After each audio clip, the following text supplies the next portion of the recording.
Modular buildings are some of the most popular Lego sets for collectors and investors out there. Some of these sets can shoot up in value after they retire and they're no longer available for purchase in retail stores. But some Lego investors don't think that modular buildings are a good investment. In this video, I want to break through the myth. We're going to look at all 12 of the retired Lego modular buildings. We're going to rank them from the worst performing when it comes to return on investment if you bought that set at retail price and then you sold it on eBay today, to the best, to the cream of the crop. Which modular building is the one that has performed the best over time when it comes to return on investment? Which one of all of the Lego modular buildings do you think had the best return on investment over time?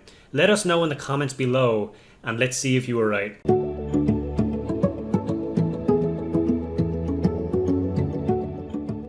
Now real quick before we jump in, I just want to say at the end of this video I'm going to have a channel announcement, so make sure you stick around for that. And I mean, you're going to want to stick around anyway because the return on investment that you're going to see on these modular buildings in the top positions is just gonna blow your mind. So let's just jump into this thing. At number 12 and the worst performing Lego modular building ever when it comes to return on investment, and that's on eBay prices. I'm looking at eBay prices for all of this comparison because some of the buildings don't actually have listings on Amazon. So to make it even across the board, we're looking at eBay prices. And number 12, the worst performing Lego modular building ever when it comes to return on investment, Pet Shop, the black sheep of the Lego modular world. The Pet Shop was released in 2011 and it retired in 2016, so it had a shelf life of 5 years. It was overproduced, leading to a ton of them being around even to this day, 5 years after it retired. You can get this set right now on eBay for around $250, and if you bought it at $150 when it was on the shelf, that's a return on investment of 66%, which over the course of 5 years since retirement is an average annual return of around 13%. And just real quick, we're not calculating the time value of money into these percentages. I just don't want to complicate the calculation, and we're not compounding the money or anything like that. So this is a very simple, take your return on investment and divide it by the number of years just to simplify things. Number 11 is the Grand Emporium. This set was released in 2010 and retired in 2014 for a shelf life of 4 years. It had 2,182 pieces and 7 minifigures. Beautiful looking set, but it was one of the worst performers when it comes to return on investment. A shelf life of 4 years, been retired for 7 years now. You can get this set for $490 right now on eBay, which, it sounds like a great profit, and it's a 227% return on investment, but it's been 7 years since retirement, right? So the annual average return on the Grand Emporium is actually kind of low, and it is 32%. Coming in at number 10 is the Palace Cinema, very popular Lego modular building. This set was released in 2013 and retired in 2017 for a shelf life of 4 years, 2,196 pieces with 6 minifigures, and retail for $150. You can get this set for $350 on eBay right now, which if you bought it at retail price, it will be a return on investment of 133%. But it's been 4 years since retirement, so that is an average annual return of 33%. At number 9, we've got the Fire Brigade, another iconic Lego modular building released in 2009, retired in 2013 for a shelf life of 4 years. This set retailed for $150 and it had 2,231 pieces with 4 minifigures. You can buy this set right now for around $580 on eBay, which if you bought it for $150 would be an amazing return on investment of 287%. But since it's been so long since retirement, if you average that out over time, it is an average annual return of 36%. At number 8, we have the Town Hall. Released in 2012, retired in 2014, so this had a shelf life of just 2 years, which is the lowest that we've seen so far. It retailed for $200, which at the time that it was released in 2012, it was the most expensive modular building until that point. It also had the most pieces of any modular until that point of 2,766 pieces with 8 minifigures. Now you can get this set on eBay for around $850, which if you bought it for $200 when it was on the shelf, that will be a return on investment of 325%. Again, amazing. But it's been 7 years since retirement, so over the course of those 7 years, that will be an average annual return of 46%. It's a big jump from the previous ones that we looked at, up to 46%. At number 7, we have the Detective's Office, which may be surprising to you that it's not higher on the list because this has had a lot of attention in the last couple of years. The Detective's Office released in 2015 and it had a shelf life of 3 years, retired in 2018. It had 2,262 pieces and 6 minifigures. Very, very popular set. Right now on eBay, you can get this for around $426 and the retail price was $160. So if you bought this when it was on the shelf and you sold it today, you would have a return on investment of 166%. It's been 3 years since retirement. So if you average that out, it will be an average annual return of around 55%. At number 6, we have the Parisian Restaurant, my favorite modular building ever. This set released in 2014. It retired in 2019 for a shelf life of 5 years. And a lot of people thought that this was overproduced because it had a long shelf life and people thought it wouldn't do very well. But this is actually outpacing the detective's office when it comes to the average annual return right now. It had 2,469 pieces with 5 minifigures and a retail for $160.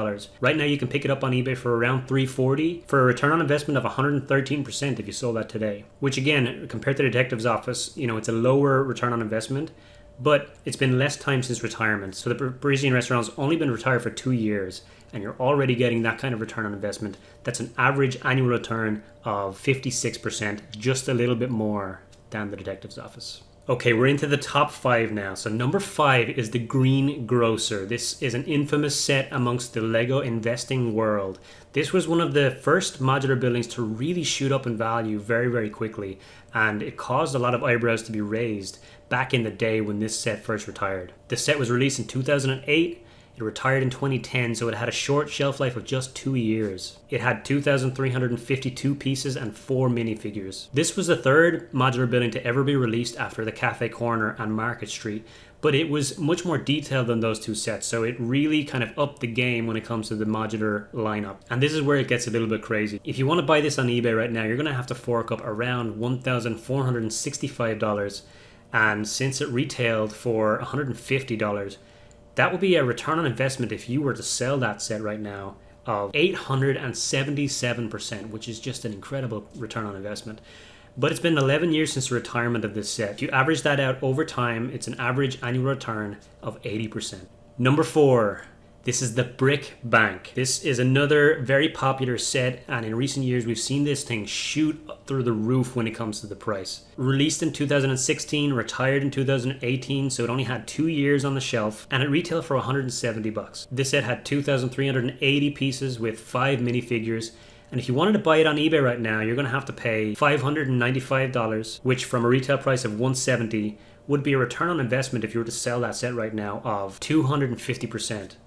Again, a much lower return on investment than the 877% we just saw with the Green Grocer, but it's only been 3 years since the retirement of the Brick Bank. So annual average return is 83% on the Brick Bank right now on eBay. Alright, at number 3 we have the Downtown Diner. This set was released in 2018. It just retired last year in 2020. It had 2,480 pieces and 6 minifigures. Amazing, iconic set for any Lego city. This set retailed for $170. And on eBay right now, it's going for around $330, which is a 94% return on investment. It hasn't even been retired for a year yet, so the average annual return is that return on investment of 94%, which is just a crazy number in the first year of retirement. At number 2, it's the first Lego modular building ever released. It's the Cafe Corner, released in 2007, retired in 2009 for a shelf life of 2 years. This set had 2,056 pieces and 3 minifigures. It retailed for $140, and right now, if you want to buy one of these brand new in-box on eBay, you're going to be paying around $1,910. If you were the seller in that transaction, you'll be making 1,364% return on investment. And since it's been 12 years since retirement, that would be an average annual return of 114%. And finally, coming in at number 1 of the Lego modular buildings with the highest annual return on investment is Market Street. I know this is going to be a controversial one for some of you because some people don't even think Market Street is a true modular building. It was not designed by the same design team in Lego. It was a much lower recommended retail price of $90 with just 1,248 pieces and 3 minifigures. But Brickset categorizes this as a modular building, and a lot of people do, a lot of collectors do think of it as a modular building, so I'm including it here. This set released in 2007 and it retired in 2009 for a shelf life of 2 years. And if you wanted to buy this on eBay right now, you would have to pay around $2,226 for a brand new sealed in-box copy of the Market Street. If you bought it for $90 when it was on the shelf 12 years ago, you would have a return on investment of 2,373%, or an average annual return of 198%. Some amazing return on investment numbers from these modular buildings over time, but others like the Pet Shop or the Palace Cinema, have not been as good as some other themes LEGO investors like to look at. So the modular building lineup in general, it can do pretty well, and some of these numbers will be a lot higher on Amazon. And also, if you know how to get some of these sets for below retail price, obviously your profit margin will be a lot higher than what we've looked at here. But this is just setting a level playing ground for everybody to try and compare each of the sets. Now you might be thinking we're missing a couple of modular buildings here, and that is because we only looked at the ones that have retired already. So on the shelves right now we still have the assembly square, we still have the police station, we still have the bookshop, and we still have the corner garage.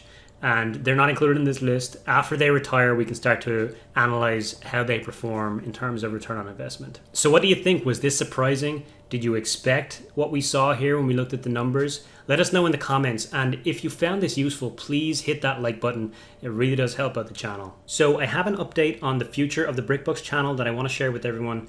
Jim has decided to step down from making content on the BrickBucks YouTube channel. He has other things going on, and he decided that now's a good time to step away from BrickBucks. The good news is that this does not mean the end for the channel. I have decided to continue to fly the banner for BrickBucks and to continue making content here on the channel. I'm more determined than ever before to share helpful content that will help LEGO investors, resellers, collectors to build and scale their businesses like I've done in the last couple of years. And over the next few weeks, you're going to see me start to share fresh perspectives and different approaches to some of these topics and make videos about things that we've never really done before here on the public YouTube channel. So I'm really excited about that, and I hope you are too, and onward and upward for the BrickBucks community. Thank you so much for your continued support of the channel. I really do appreciate it. I'm Shane from brickbucks.net, and I'll see you in the next one.